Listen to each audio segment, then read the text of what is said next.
Today we're talking about home affordability, especially as it relates to Hawaii and even more so as it relates to interest rates.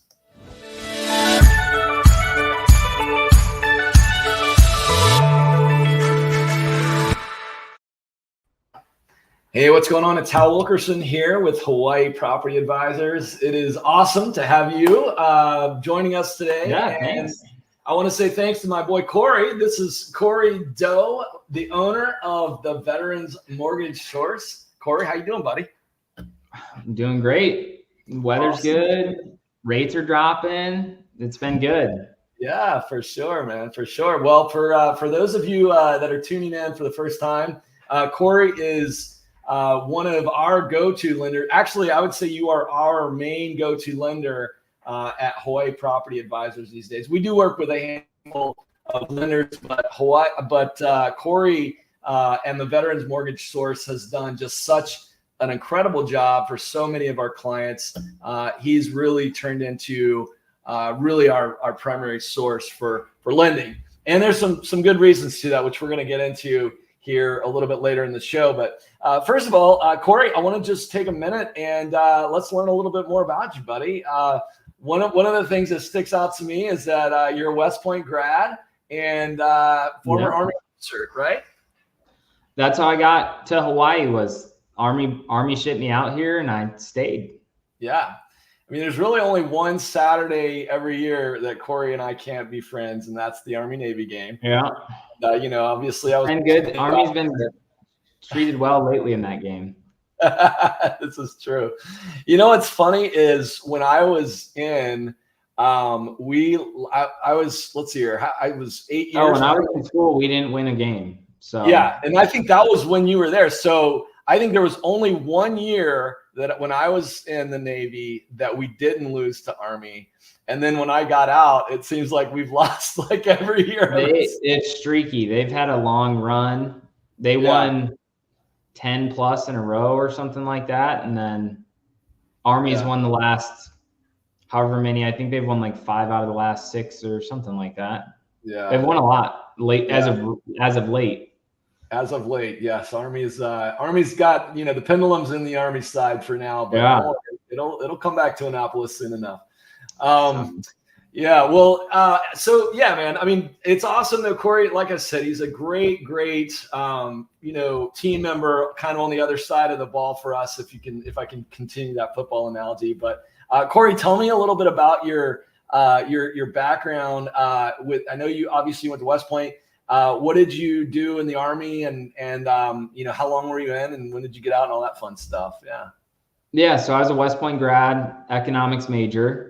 I did internships in school. They have all these things. So I interned at like Goldman Sachs and did some things in finance. That's kind of what I thought I would want to do when I got out of the Army, was go into more of the finance world. That was always kind of an interest. But when I knew I was going to be an Army officer, I was like, I want to do Army stuff while I'm in the Army. So I was an infantry officer. I'm like, I want to go sleep in the woods and go walk around with a rucksack and go do Army stuff, shoot guns, do all the fun Army stuff you think about as a kid.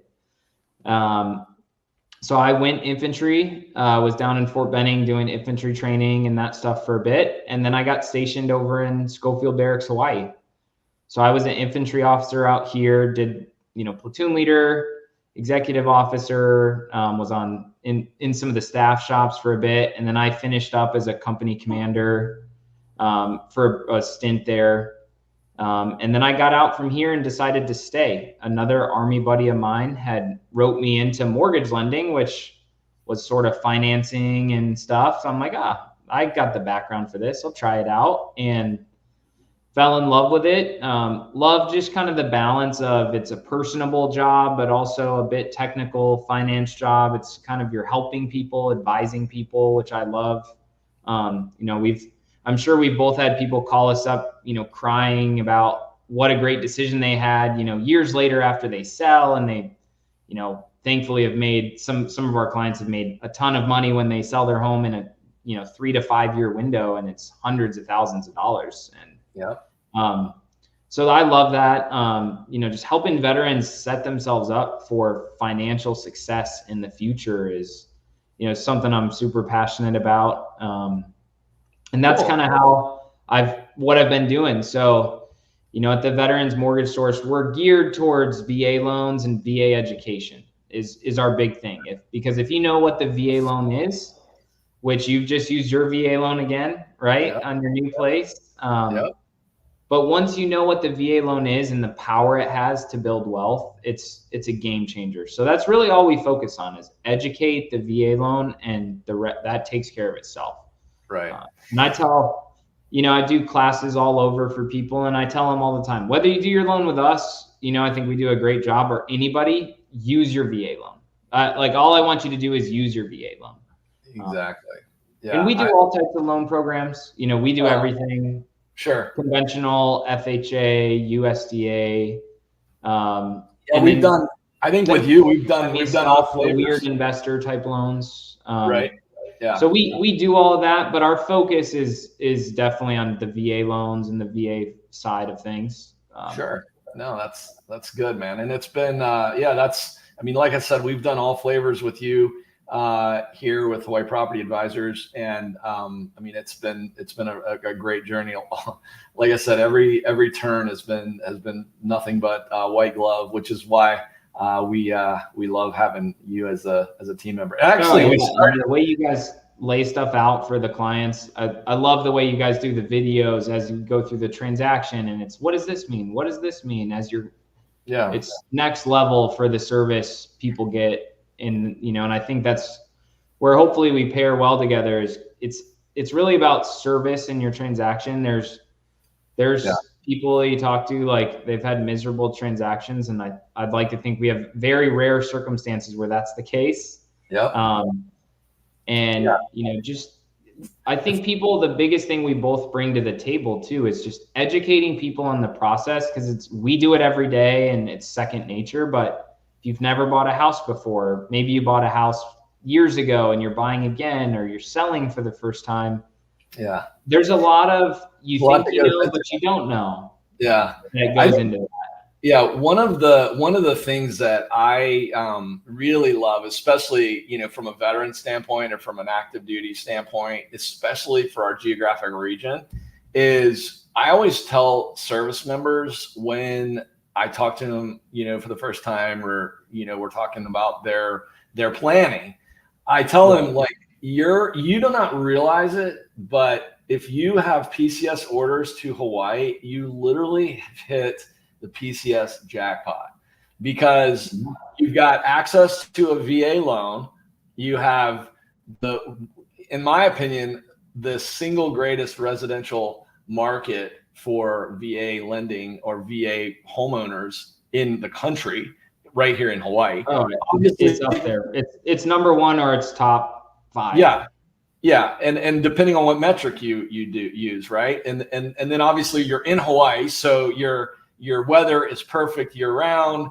There's an element of challenges that come with Hawaii, but for a PCS, for a active duty member that's PCSing, as the phrase is, permanent change of station, getting orders to Hawaii, there's no better place to come for real estate than Hawaii. And so that's what I've always appreciated with you, Corry. And you've really, in a lot of ways, educated me, even as a veteran myself, even though I used it and I used it right out of the gate when I got here within 1 year. And then I've just continued. I bought multiple homes with our VA benefit. But just being in this profession now as a realtor, and having you kind of help coaching our clientele that have access to that benefit has just been tremendous. And so I don't think it can be overstated enough for people to know, if you are active duty military and you get orders to Hawaii, you're literally hitting the jackpot, because our escalation, the last 3 years have been a little bit of an anomaly because of the, induced, recovery from COVID, and so we had a very low interest rate environment with, a lot of liquidity in the market, translated to, translated to some growth, which was good. But even before that, I mean, I bought my first house here in Hawaii in 2000 and, oh my gosh, I got to think back. I think it was 2009. Yeah, 2009. And that thing just grew and grew and grew. And, about 5% a year here is about, exactly. Depending on condo, townhome, neighborhood. Exactly. On average, right around 5 a year. That's exactly it. And so the other piece is that because of the values, the home values are higher. But what I love about active duty is it allows them to have that initial or that additional bachelor's allowance, house their BAH, and then the dependents, I forget what that COLA is. Like there's COLA, there's BAH, there's all that stuff that the service members get bolted onto their regular pay. So they come here, they get an increased pay, and then they have access to, in my opinion, the greatest. And all those entitlements are tax-free too. Exactly. Your housing allowance, your BAS, which is your food allowance, your cost of living adjustment, which is a factor of like consumer price index for the higher cost of living in Hawaii relative to the mainland. And then any other entitlements you have, maybe flight pay or sea pay or language pay, all of those entitlements are generally tax-free. Yeah. So it's a good program. So I'm passionate about it, and Corey, you are too, obviously. Now, one of the things that we've seen, talking about the change in the environment, is the interest rates. Obviously, we've seen a pretty significant increase in the last 18 months to 2 years, really, as it's just kind of grown to where it is today. I mean, we were at like 7% in the spring. I think, like in April, I think it hit its peak. Yeah, and it was worse than that for a time before. I mean, I had people pushing 8% on like conventional, and some of these low FICOs. Conventional was up there. Yeah. So talk to me about tell us about what's going on today. I mean, here we are, it's September 4th, 2024. I've heard some talk about interest rates lowering. Where are we at on that? Yeah. So there's a few things to think about with just how interest rates work more broadly at the bank level and what the Fed does and what's happening in the market. So the Federal Reserve, the Fed, they control the federal funds rate. That's also known as the overnight rate. It's the interest rate banks charge to each other. That is correlated to mortgage rates in terms of there's a spread between the federal funds rate and then 30-year fixed mortgage rates.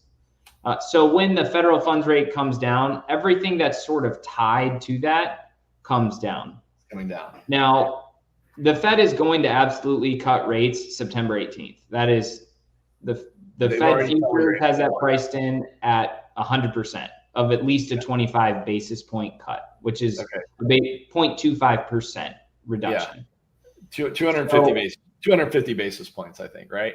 25 basis points. 25 basis points. Okay. Yep. 100 basis points is 1%. Okay. So basically a quarter point is coming down on a 0.25% on the Fed funds rate, which in turn translates to many other, things coming down correspondingly. So that meeting is on September 18th. So, but what people don't necessarily realize, if you're out there thinking about, I'm going to wait till rates come down. Banks that issue loans, they're making forecasts 6 months out, 12 months out, 18 months out, 20, years out on the rates that they're offering on their loans today, because the loan is this isn't a 1 month loan. This isn't a 3 month loan. These are 30-year fixed loans or long-term maturity loans. So they're making this forecast out. So what happens is banks, if you think of a bank in terms of risk, they have two real risk drivers when they offer a loan to somebody. They have default risk, which means you're not making your payments and you're not doing your payments on time. The other risk they have and this is more of an investment return risk, is early payoffs or having their, the loans paid off. Like a refi kind of a thing. Yeah, refi, even a sale, because a mortgage is essentially, it's a bond that is paying an interest coupon every year. It's just, right? You buy this mortgage, it pays, 7% a year on the balance, and they're getting those interest payments. Yeah. Well, if they do all this work and issue a loan and it's way out of the market, they're not going to collect 30 years of interest at 7%. They're going to get it for 3 months, 6 months, and it's going to pay off, and people are going to lower it. So banks do their best to forecast in advance of, all right, rates are coming down. We're going to price our loans today at a position where even when the rate cut happens, we've already forecasted in this cut is happening to our rates for the loans we're issuing today, because they don't want those paid off tomorrow when the market is suddenly changed.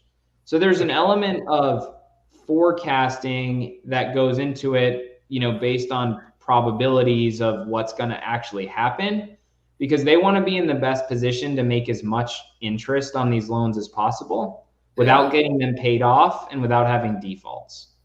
So how does that translate? So how does that translate to, the family that's buying a home today? What does that mean to them per se? So what it really means is if you're looking at like, I'm going to wait for the actual rate cut to happen before I start looking, you're behind the curve. Like, rates have already moved. And if you go look at if you go online and I always just say Google national mortgage rates, so you get the kind of overall trend, you're going to see in the last couple of months, rates have come down, 0.5% to 1% from where they were in June. Right. From 7s down into we're in now, right? Some programs into the 5s, the upper 5s on programs. And that's because, again, one of the old adages I've heard used is, it's kind of like stocks, where if you've ever heard like buy the rumor, sell the news, right? It's the same kind of thing, right? The forecast has already made the movement happen. When the actual event happens, depending on what that event is, it's nothing actually changes. It gets a little better, it gets a little worse. So an example of this would be, for the upcoming rate hike, is there's a 100% chance that 25 basis points happens. There's like a 33 to 50% chance the Fed does 50 basis points, or 0.5%. And there's like a 10% chance or less that they do 75 basis points, or 0.75%. Okay. So based on those percentages, that's what's baked in. So if the Fed does 25 basis points, probably not much is going to happen. We might even see rates get a smidgen worse, depending on their comments, because there was a little bit priced in, like, well, maybe there's a chance of 50. So let's kind of bake that in. But if 50 happens or 75 happens, well, then, yeah, the market's going to take off, because they were baking in a 10% chance 75 happens, and 75 happened. So they're like, oh, we're behind the curve on our forecast. We need to catch up. So they're then going to lower to do that. Then they would lower theoretically more, because they're a little behind the curve on that. I see.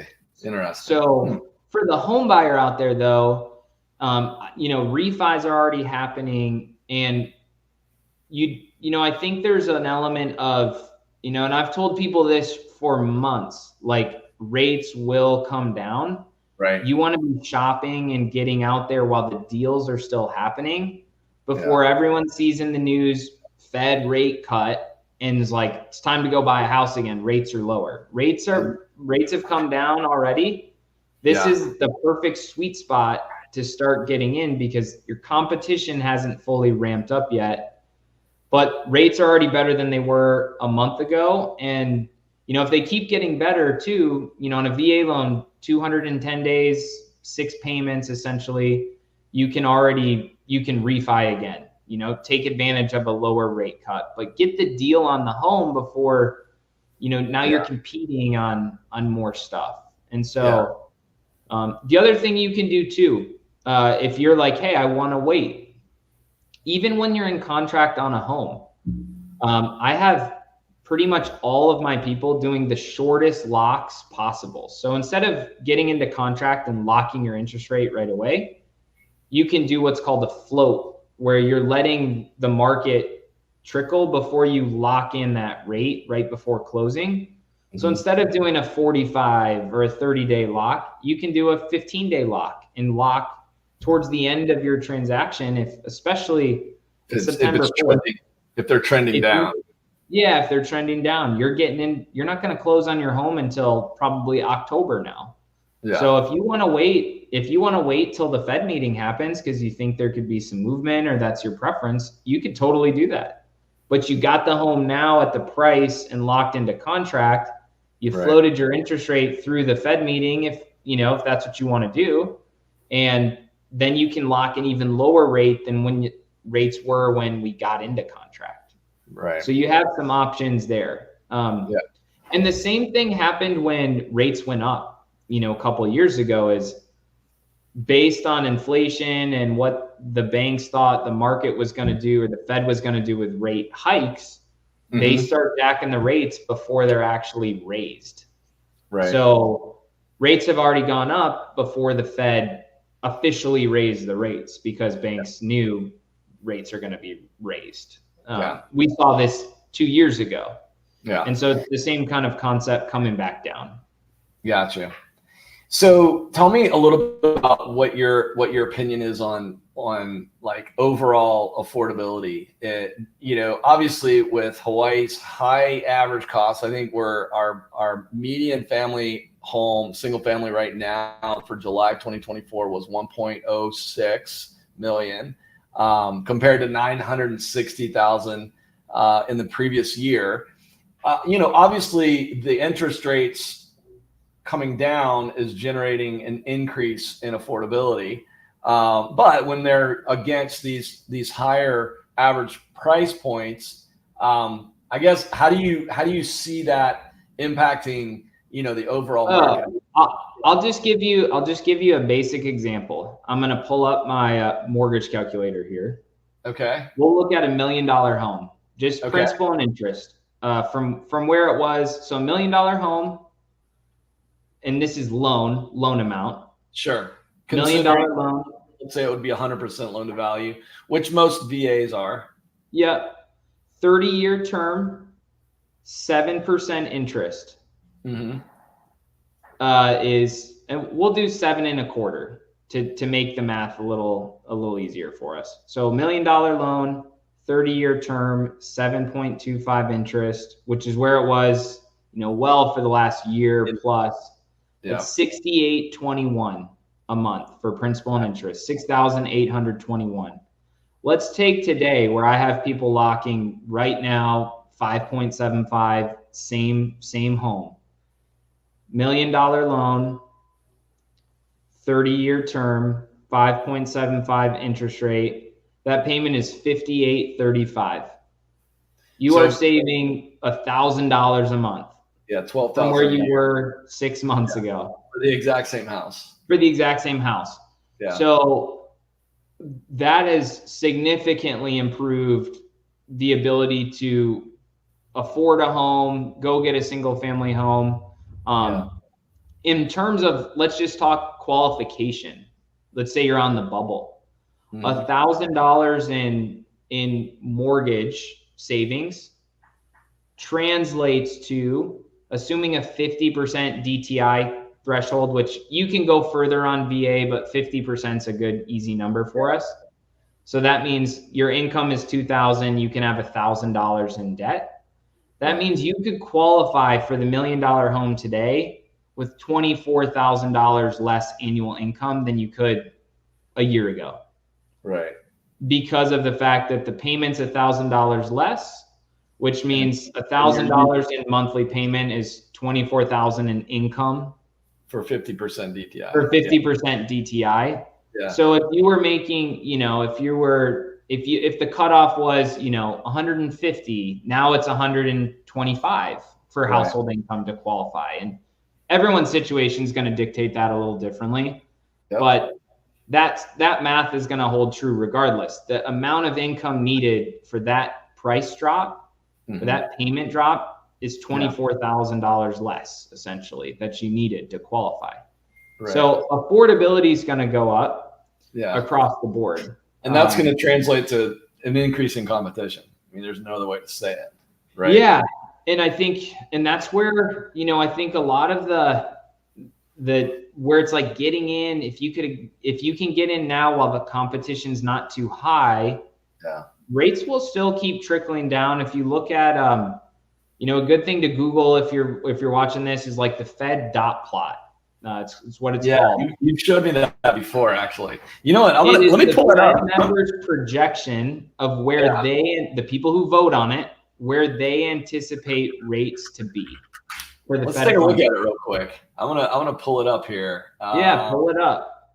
Is there an actual official site for it? I'm sure you'll find it on multiple. Here we go. Here's the St. Louis Fed. I'm gonna look at this one here.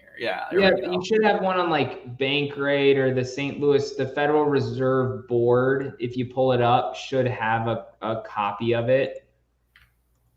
Let's see.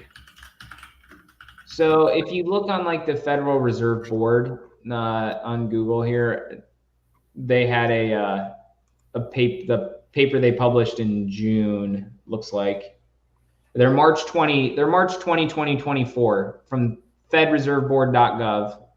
Here we go. Okay, I got it. Let me break this out and show the audience so you can see it.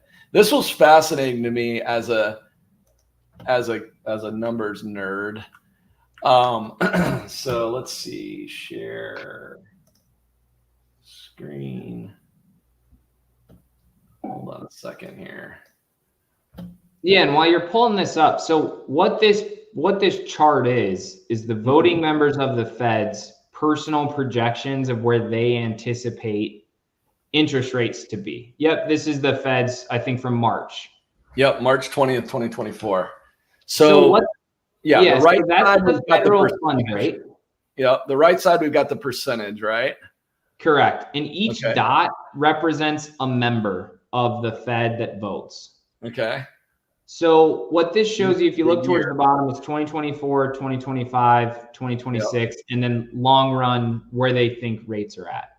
Gotcha. So it's not a perfect translation, but let's just assume mortgage rates fall correspondingly with the Fed funds rate, which again will not be perfect, but it'll be close. And this is what they're voting on. This dot This is what they're voting on, correct? Is the federal funds rate. The federal funds rate. Okay, gotcha. So what this shows you is typically correlates to mortgage loans. Yeah. Okay. And what you see here is there's a few Fed members who are super hawkish, right? They want rates to be super high. Like you look in 2025, there's one dude that's way up at like rates need to be at 5, right? But there's another guy who's like, no, they need to be at 2.5. 2.5, right? Yeah. But if you look at kind of the midpoint, because it's a vote, and you say, okay, 2024 long run, we should end about somewhere in the 4.5 range if you kind of split the difference. Yep. Next year, that comes down to 3.5, 3.75, depending where you draw the line. Mm-hmm. By 2026, you're looking at somewhere in the 3 range. And then long run over, 2026 beyond. Right. The most Fed members want the federal funds rate at 2.5%. Interesting. Is what this tells us. So what this shows is like from now, through 2024, which we're not at 4.5 yet. We're actually at between 5 and 5.25 right now. Right. But through September could bring a change for that. Could bring that down. Yeah. So this is end of year where they expect them by end of year. How many times a year do they vote on this rate? It happens every Fed meeting. So they meet about once a month. It's not perfectly correlated. I think there's 10 meetings a year. Okay. Gotcha. But it's about monthly they meet. And then technically they can do like emergency rate cuts. During COVID, that didn't happen at a monthly meeting. Like they slashed rates on an emergency level. Right. So that can always happen too. They can do this at any point. It typically happens with a meeting on a monthly, more of a monthly-ish basis. Okay. So what this just tells me, what I just use this for is these are the people who vote, who actually vote. Those dots represent their forecast of where they plan basically, to vote. And just so I can say it out loud, every dot represents the governor of that regional Federal Reserve Bank, right? Yeah, every member of the Fed board that has a say. Yeah, exactly. Is what these dots represent. Yeah. And so a way to think about this, just as a home buyer today, is this shows us roughly over the long run, over the next 2+ years, rates should move about 2% lower in the next 2 years. Over the next 2025, 2026, and then into the long run, from 4.5 and change, to 2.5 is about where, and actually it's probably even a little more than that, because really we're at like 4.75 to about 2.5 is kind of where it's moving. But just say about 2% lower. Yeah. Well, that means over the next, couple of years, if you can get a house now, you've probably got the opportunity to drop your interest rate somewhere over the long run, about 2% if things go as predicted. Obviously, that's not guaranteed. Things change all the time.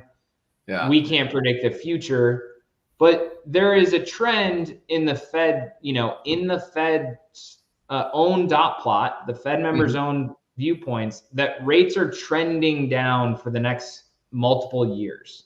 Yeah. So even if rates have already come down, getting this house now, there's a very high probability you're going to be able to drop your interest rate 1%, 2%, 1.5%. Again, mortgage rates don't correspond perfectly, but it gives you an idea of the trend will be lower. Right. And so, on the $1 million home, it's like if someone who is at 7.25 goes down to 4%, I mean, they're knocking $2,000+ off their mortgage payment over a relatively 3 to 5 year span. I mean, it's reasonable they could knock off $2,000+ on the payment. So, not to mention the equity growth that's happening over those 2 or 3 years. over that same period of time. So that's where I think if you can afford it now, it should get better over time, where you'll be able to drop this payment down over time and make it more affordable. But also you locked in this equity. And as rates, as we know, as rates come down, prices tend to jump up. Right. Because so then what happens is the rates come down and then the home values go up because you have more competition, more people buying. Right. It's supply and demand. If there's more buyers for the same house, it drives the price up. If there's less buyers for the same house, the price goes lower. Yeah. And the only thought process, and just to, if you want to really get into it, the only real thought some people have is if rates hit low enough, all those people holding on to that sweetheart 2.5%, 3% mortgage, are they willing to sell now? Because, all right, rates are 4%. It's not that bad of a jump. I can get a good price for my home. Does that open up some supply to help offset some of a huge spike in demand? Yeah.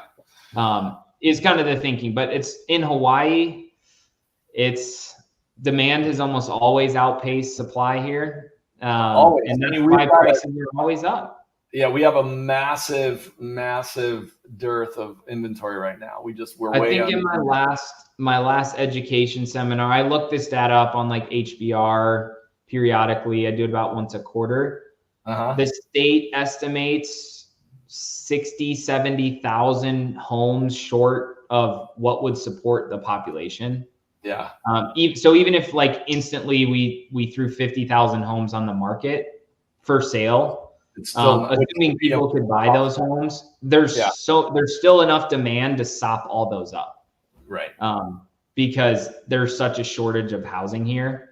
And that's been made even worse with like Maui and some of the other issues where, you know, you have such a housing shortage, and building here is so slow. And there's other issues where they can't just build 50,000 homes. Even if they could, there's no room to put them.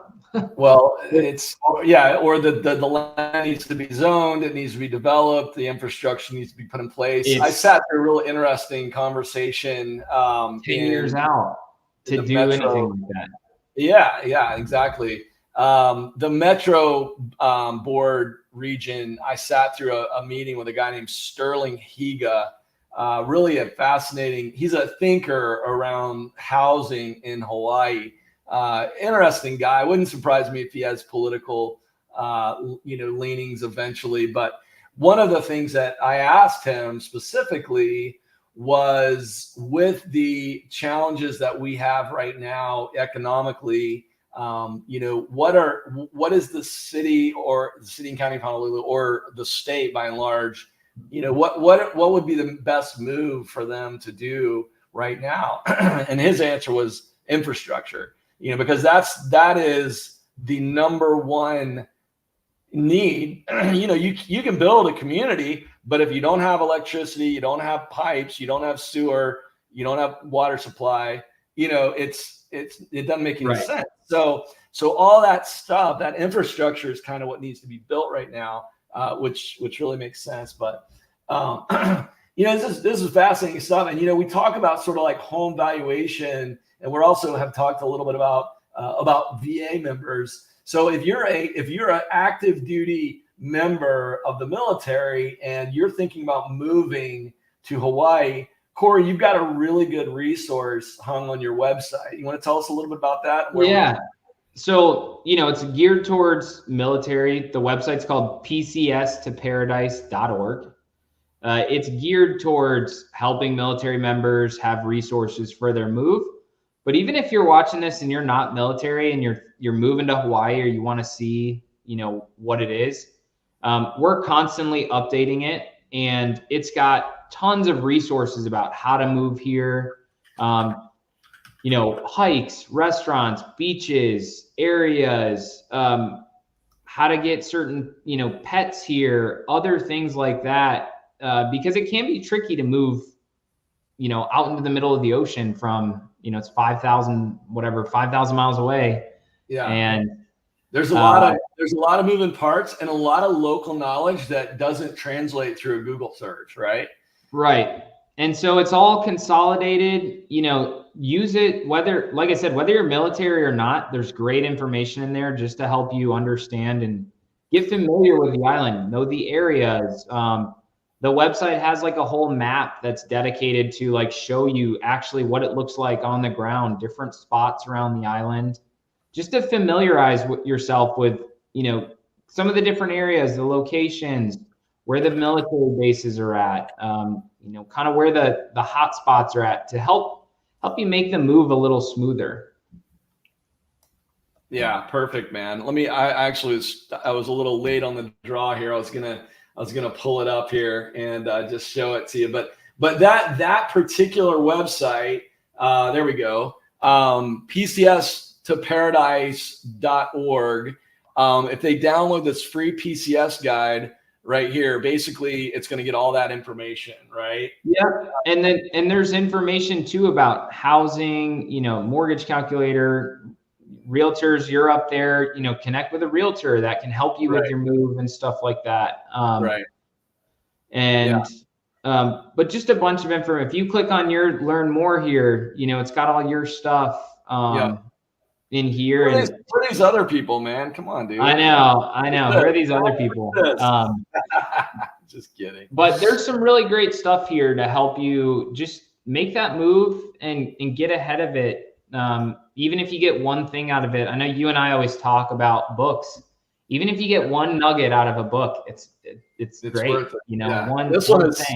This one is no charge. So that's good stuff. Well, check that out, guys. If you're needing, if you're a service member, or And I like this, Corey. We were talking about this a little bit before. I mean, and you just alluded to it. You don't even have to be a service member, but if you're moving to Hawaii, it's a great moving guide to give you. There's some military specific stuff in here, weight allowances for your bags and, that type of stuff, TLA rates and stuff that may or may not apply to a non-military. Sure.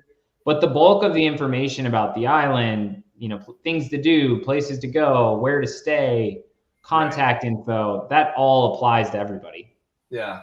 Very good, man. That's great. Well, I've looked at that, and it's got a very comprehensive, thorough guide. So if you're watching this and you're thinking about moving to Hawaii, or you're PCSing, or you've gotten orders to PCS to Hawaii, check that out. PCStoparadise.org. And Corey has built a really nice guide there that can help you out with that process. So that's awesome, dude.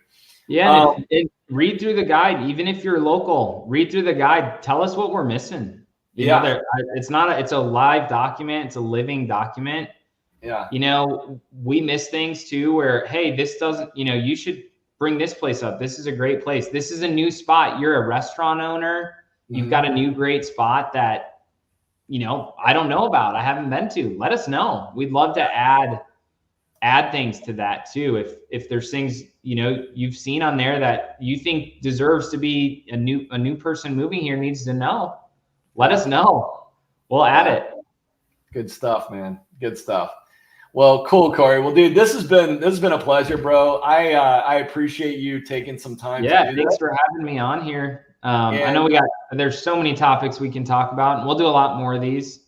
Yes. That's what I was going to say is let's put some more on the calendar, dude, and start doing them for our viewers, because it's just really, the insight that I've gained just from your economic knowledge and your knowledge about the mortgage industry has been very, very helpful. So I wanted to bring that to our friends today and go from there. But anyway, what people get, it's whether they work with a realtor, lender, you want somebody who's got the background and really understands the behind the curtains, what's happening, to give you that best advice moving forward. And I think, you do a great job bringing that to the table on the real estate side. And we do our best to bring that. And that's where I think the economics background is. There's not a lot of lenders that have an econ background that have worked on Wall Street that understand some of the deeper things happening in the industry that drive the market, the rates. And so that's what we try to bring for our veterans and everybody.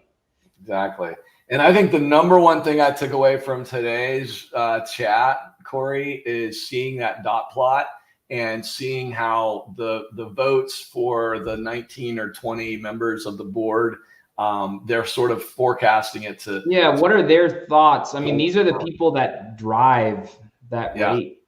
And so that's great. I think that's great news. Obviously, we got a new presidential cycle that November. Who knows? Oh yeah, a lot can happen, right? I mean, that can all change, but it gives you an idea, I think, of where the trend is at, where the forecast is at, and it's not just me or some guy being like rates are going to come down. It's like there's data and thought behind this that says, hey, these are the people who make this happen. And this is what they think is going to happen.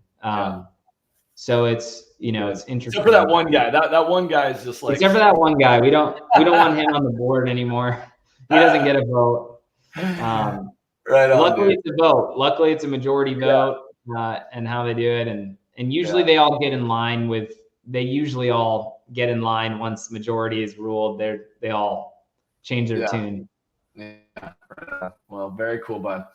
All right. Well, dude, any other parting shots for us before you wrap this up, man? I think the biggest thing that I'd say is if you're even on the fence, you have you saw something about this, you had a question, you want to chat more. You and I both love to chat. We get distracted talking too much. And I mean, I just love to have conversation with somebody. If you have a question or you're interested or you're thinking about buying or you're thinking about you bought a house, you're thinking about if you should refi now or wait a little more, give us a call. Come talk to us. And let's see what we can make. Let's see what we can do for you to help, because we're happy to just, we have plenty of people who they start planning home buying now, and it happens a year from now or 6 months from now or next week. We get all ranges of stuff where, hey, maybe you're not in the position right now, but let's get it started. Let's get you moving so that you can be ready. If you're PCSing here and you saw this, and even if you just got orders, but it's not for 6 months, let's start now. Let's get it going. We only do in our pre-qual stuff, I'll throw this in there, soft credit checks until you have a home. So there's no, we don't use Credit Karma, but it's like a Credit Karma kind of check. Like, hey, what's your score? What's your liabilities? Just a soft credit check, not a hard inquiry. And let's see where you're at. Let's get you a ballpark so you can kind of know your range and what you're walking into before you get here, so you're not rushed and you've got time to plan. Exactly, which that is the key. The earlier you can plan for it, the better you're going to be. So definitely. Well, good. Corry, it's been a pleasure, dude. Thanks again. Likewise. For being on. And thanks for having me. Let's get out there and go close some more business, good sir. Keep it going. All right, buddy. Take care. All righty.